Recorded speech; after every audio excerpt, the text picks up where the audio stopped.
خواب غفلت میں سوئے ہوئے مومنوں، عیش و عشرت بڑھانے سے کیا فائدہ، عیش و عشرت بڑھانے سے کیا فائدہ، آنکھ کھولو اٹھو یاد رب کو کرو، آنکھ کھولو سنو ذکر حق کا سنو، آنکھ کھولو چلو راہ حق میں چلو، عمر یوں ہی گنوانے سے کیا فائدہ، خواب غفلت میں سوئے ہوئے مومنوں، عیش و عشرت بڑھانے سے کیا فائدہ۔ اگلے بند میں نے جوانوں کو خطاب کیا ہے، اس لیے کہ جوانی باری تعالیٰ کی وہ عظیم نعمت ہے جس کا کوئی بدل نہیں ہے۔ یہ جوانی جہاں لگ جاتی ہے وہیں چار چاند لگ جاتے ہیں، دنیا پر لگتی ہے تو دنیا سنورتی چلی جاتی ہے، اور دین پر لگ جائے تو کیا ہی بات، اس کی دنیا بھی سنور جاتی ہے، آخرت بھی سنور جاتی ہے۔ اس لیے کہ جوان سے جب حق تعالیٰ راضی ہو جاتا ہے تو من کان للہ فکان اللہ کا مصداق ہو جاتا ہے، سنیں خاص طور سے۔ اور غافل اگر جوان ہو جائے تو بڑا نقصان۔ ہمارے نوجوانوں کو ضرورت ہے کہ اپنے رب کو جوانی میں بھولا ہے تو، اپنے رب کو جوانی میں بھولا ہے تو، اور طاقت کے بوتے پہ پھولا ہے تو، اور طاقت کے بوتے پہ پھولا ہے تو، جب جوانی ڈھلے گی تو پچھتائے گا، جب جوانی ڈھلے گی تو پچھتائے گا، پھر یوں رونے رلانے سے کیا فائدہ، آنکھ کھولو اٹھو یاد رب کو کرو، عمر یوں ہی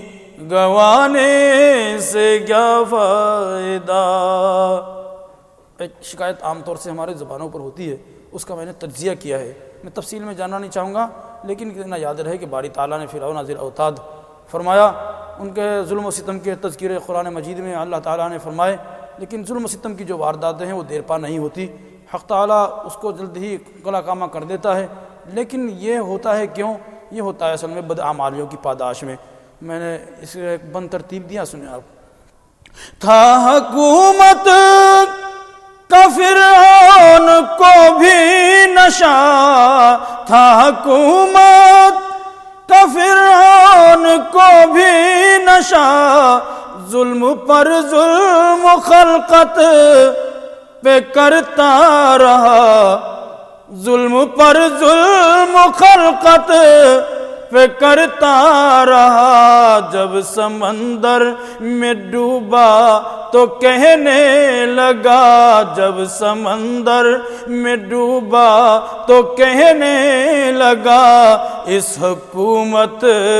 کے پانے سے کیا فائدہ، آنکھ کھولو اٹھو یاد رب کو کرو، عمر یوں ہی گنوانے سے کیا فائدہ۔ یہ موٹی موٹی مثالیں میں نے جمع کی ہیں۔ شداد کے بارے میں آپ نے سنا ہوگا، تفسیر کبیر میں بھی غالباً سورہ بروج کی مجھے یاد پڑتا ہے کہ وہیں سے میں نے استفادہ کیا ہو کہ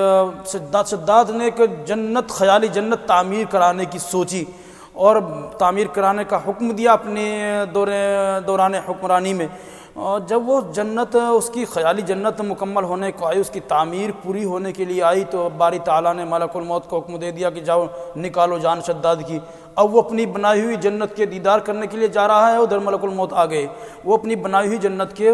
دیدار بھی نہ کر سکا، حسرت بھرے ارمان دل کے دل میں لے کر کیا کہتا ہوا گیا، یہ سنانا چاہتا ہوں اس نظم کے حوالے سے، اور بتانا چاہتا ہوں کہ جنت جو عظیم الشان نعمت ہے حق تعالیٰ کی، وہ طاقت حکومت یا دولت کے بل پر نہیں بلکہ ایمانی قوت سے اور اخلاص سے اللہ کی رضا سے میسر آتی ہے۔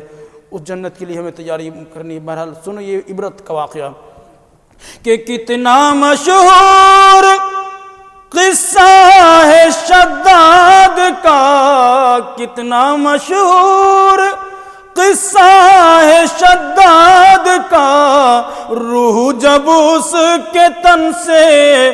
نکالی گئی، روح جب اس کے تن سے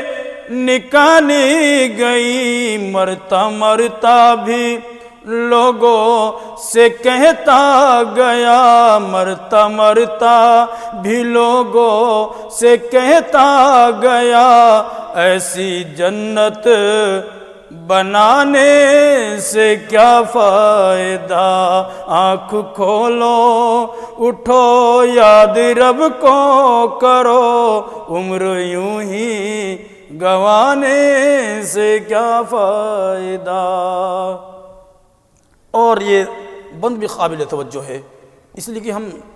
سب کے کام کا ہے۔ میں نے اس کو بھی قرآن کریم سے ماخوذ کرنے کی کوشش کی ہے۔ قارون کے بارے میں آپ نے سنا ہوگا کہ موسیٰ علیہ السلام کا خاندانی تھا، اور لیکن تھا نہایت مالدار، اس کے مالداری کے تذکرے قرآن اور حدیث میں موجود ہیں۔ لیکن موسیٰ علیہ السلام نے اس کو نصیحت کی اور بتایا کہ یہ مال جو حق تعالیٰ کی نعمت ہے، اس میں اللہ کے غریب بندوں کا، ناداروں کا، یتیموں بیواؤں اور ضرورت مندوں کا حق ہوتا ہے، تو اس حق کو ادا کر، لیکن اس نے مانی نہیں، اپنی منمانی کی۔ حق تعالیٰ نے اس کے ظلموں کی پاداش میں اور موسیٰ علیہ السلام کی مخالفت کے باعث اس کو زمین میں دھسا دیا، اور وہ دھسا دینے کے ساتھ وہ کیا کہتا ہوا گیا ہے، سنیں آپ خاص طور سے۔ مالداری میں مشہور قارون تھا، مالداری میں مشہور قارون تھا، وہ مخالف تھا موسیٰ و ہارون کا، اس لیے کہ وہ مال خرچ کرنے کو کہتے تھے۔ وہ مخالف تھا موسیٰ و ہارون کا، جب زمین میں دھسایا تو کہنے لگا، جب زمین میں دھسایا تو کہنے لگا، ایسے بے جا خزانے سے کیا فائدہ، آنکھ کھولو اٹھو یاد رب کو کرو، عمر یوں ہی گنوانے سے کیا فائدہ۔ ایک واقعہ اور سنیں، نمرود کے بارے میں بھی آپ نے سنا ہوگا۔ ابراہیم خلیل اللہ علیہ السلام کے زمانے میں یہ بدبخت ترین انسان تھا، جس نے حضرت ابراہیم خلیل اللہ کو ستانے میں جتنی کوششیں کی ہیں اس کی کوئی نظیر نہیں ہے، کوئی بھی کسر باقی نہیں رکھی، ہر طرح سے اذیت دی، تکلیف دی، ہر طرح سے مصیبت میں مبتلا کیا۔ بڑے بڑے واقعات ہیں قرآن و حدیث میں اس کے، حضرات علماء کرام یہاں ہیں، حضرت مفتی جیسی عظیم المرتبت شخصیت یہاں ہے جو یقیناً اپنی علمی اور روحانی